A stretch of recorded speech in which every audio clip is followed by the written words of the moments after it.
Welcome to AJ Akshar Academy YouTube channel.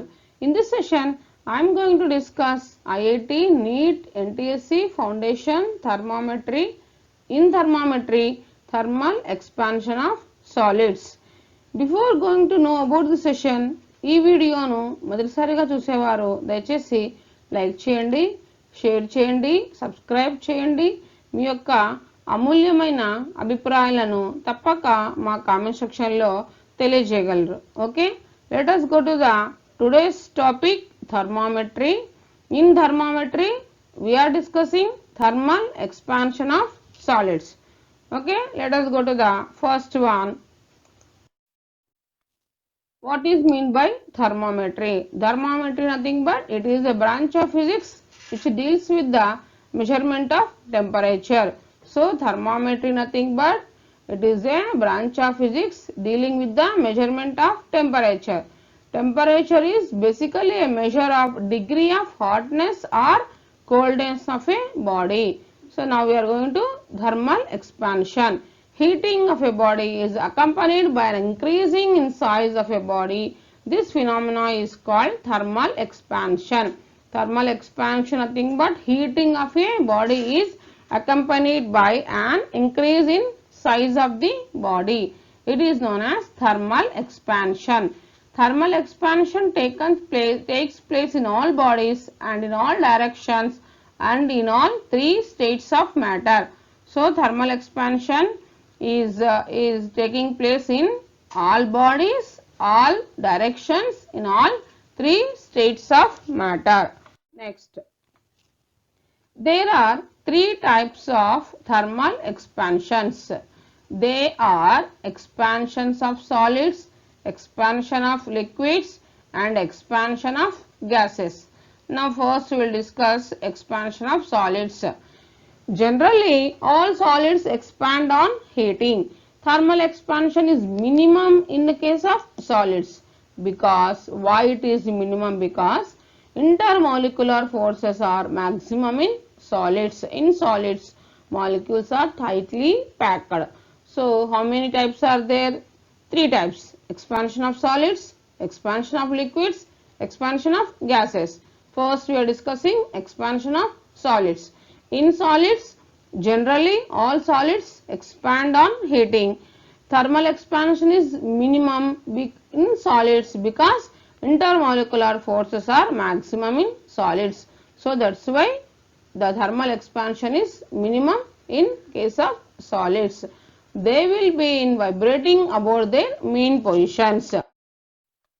Next, when they are heated, the amplitude of vibration increases, resulting in expansion of solids.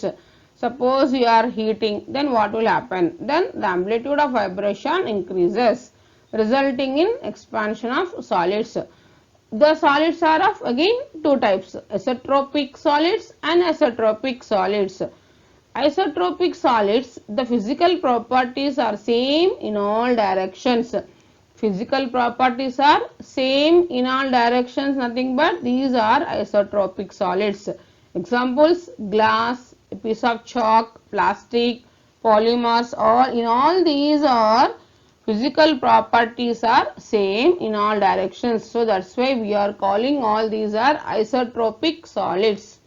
Now we'll go for anisotropic solids. The physical properties are different in different directions and thermal expansion is different in different directions. So the physical properties are same in all directions, nothing but isotropic solids. The physical properties are different in different directions, nothing but anisotropic solids. Example: all crystalline solids. Okay, as solids are two types: isotropic solids, anisotropic solids. Physical properties are same in all directions, nothing but that is isotropic solids. Physical properties are different in different directions, nothing but that is anisotropic solids. Next, go to the next one. On heating, isotropic solids shows an increase in length, increase in area, increase in volume. Suppose increase in length we are calling as linear expansion. In the case of it is one dimensional. area, increase in area nothing but superficial expansion. We are calling another name or areal expansion, that is in two dimensional. Increase in volume nothing but cubical expansion or volume expansion. Cubical expansion or volumic expansion, that is three dimensional. First we will discuss one by one. Linear expansion. The increase in length of a substance with increase in temperature is called linear expansion. Increase in length, linear length, nothing but linear expansion, nothing but the increase in length of a substance with increase in temperature is called linear expansion. Next, coefficient of linear expansion of a solid. The increase in the length of a rod per unit original length per unit rise in temperature is called coefficient of linear expansion. Here main thing is increase in length of a rod per unit original length per unit rise in temperature is called coefficient of linear expansion. Next we will discuss coefficient of linear expansions. Mathematically it is denoted by a symbol alpha. Alpha is equals to increase in length by original length into rise in temperature. Increasing length can be done as L2 minus L1. Original length is L1. Rise in temperature is delta T. Nothing but T2 minus T1. So alpha is equals to L2 minus L1 by L1 of T2 minus T1. Its CGS unit is degree centigrade inverse and its SI unit is Kelvin inverse. So the coefficient of linear expansion depends upon only nature of material, that is for a given material coefficient of linear expansion is constant. So formula for alpha, that is coefficient of linear expansion, is L2 minus L1 by L1 of T2 minus T1 and its units in CGS system degree centigrade inverse, in SI system Kelvin inverse. It depends on only nature of the material. Next, aerial or superficial expansion of the solids. Increase in area of the substance with increase in temperature is called aerial or superficial expansion. Whether increase in length we are calling as linear expansion. Whether it is increase in area of substance with increase in temperature is called aerial or another name superficial expansion. Okay, next coefficient of aerial expansion. The increase in area per unit original area per unit rise in temperature is called coefficient of aerial expansion. So coefficient of aerial expansion nothing but increase in area by original area into rise in temperature. So coefficient of aerial expansion by the symbol is denoted by the symbol beta. This is beta.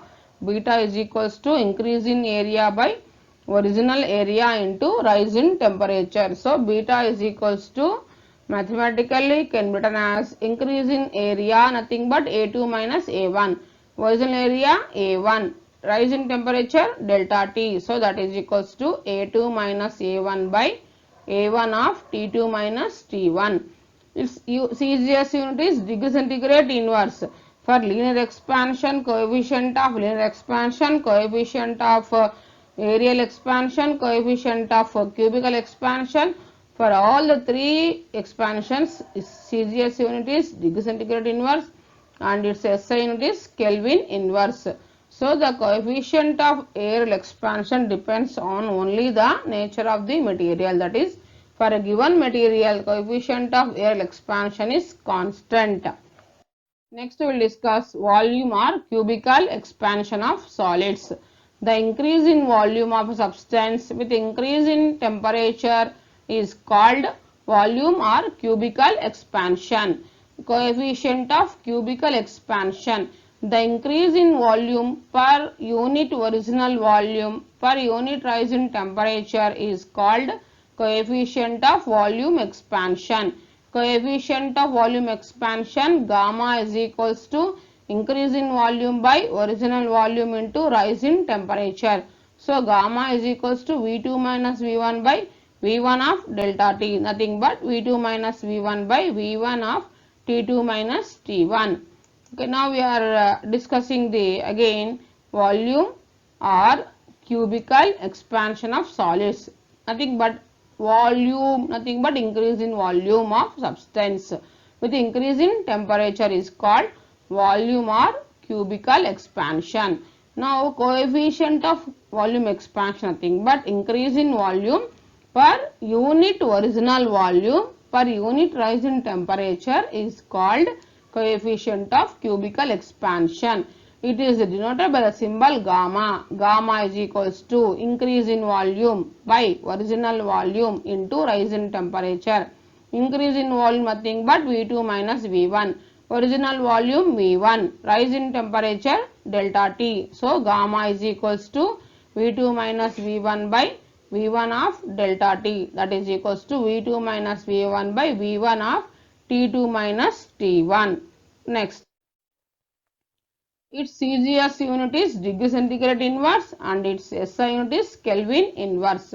The coefficient of volume expansion depends upon only the nature of material, that is for given material coefficient of volume expansion is constant.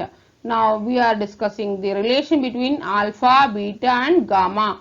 Alpha is coefficient of linear expansion, beta is coefficient of areal expansion and gamma is coefficient of cubical expansion. So the relation between alpha and beta is equals to 2 alpha, nothing but alpha is equals to beta by 2.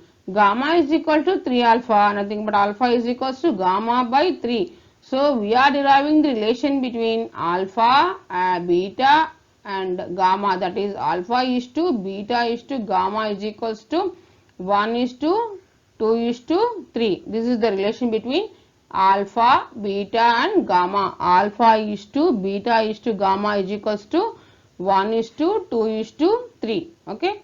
Thanks for watching this video.